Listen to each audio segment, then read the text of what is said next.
بسم اللہ الرحمن الرحیم۔ السلام علیکم۔ حضرت ابراہیم علیہ السلام کی عادت مبارکہ تھی کہ رات کا کھانا کبھی اکیلے نہیں کھاتے تھے، کسی نہ کسی کو ضرور مدعو فرما کر کھانا نوش فرماتے۔ ایک رات حسب عادت آپ کسی مہمان کا انتظار کر رہے تھے کہ کسی نے دروازے پر دستک دی۔ آپ نے دروازہ کھولا تو دیکھا کہ ایک 80 سال کا بوڑھا ہے جس کے بال اور داڑھی بکھری ہوئی ہے۔ اس نے حضرت ابراہیم علیہ السلام سے کہا کہ اگر کھانے کو کچھ ہے تو مجھے دے دیں، مجھے بہت بھوک لگی ہے۔ حضرت ابراہیم علیہ السلام نے خوش ہو کر فرمایا، مرحبا مرحبا، اور اس شخص کے سامنے کھانا رکھا اور اس سے کہا، چلیں جی بسم اللہ کیجئے۔ وہ بوڑھا بولا، میں بسم اللہ نہیں پڑھتا کیونکہ میں مجوسی ہوں، یعنی آگ کی پوجا کرنے والا ہوں۔ حضرت ابراہیم علیہ السلام نے اسے کھانا کھانے سے روکا اور کہا کہ میں مجوسی کے ساتھ کھانا پسند نہیں کرتا۔ وہ بوڑھا شخص اٹھا اور چلا گیا۔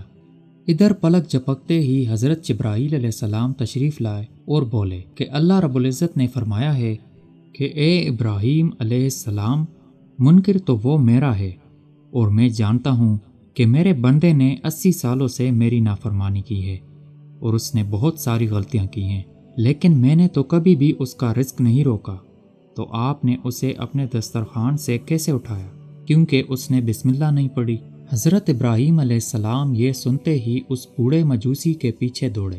تھوڑے ہی دور گئے تو وہ مل گیا۔ آپ نے اس سے کہا کہ اے اللہ کے بندے، مجھے معاف کر دیں اور میرے ساتھ چل کر کھانا کھا لیں۔ آپ کی وجہ سے مجھے اللہ سے بہت ڈانٹ پڑی ہے۔ مجوسی بولا کہ کون اللہ؟ آپ علیہ السلام نے فرمایا، وہ ذات جس نے ساری کائنات کو پیدا کیا۔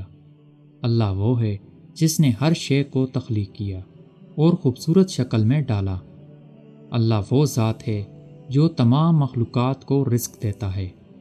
اللہ وہ ذات ہے جس نے تجھے اور مجھے اب تک زندہ رکھا ہوا ہے۔ مجوسی یہ سن کر رونے لگا اور بولا، کیا کہنے ہیں تیرے رب کے؟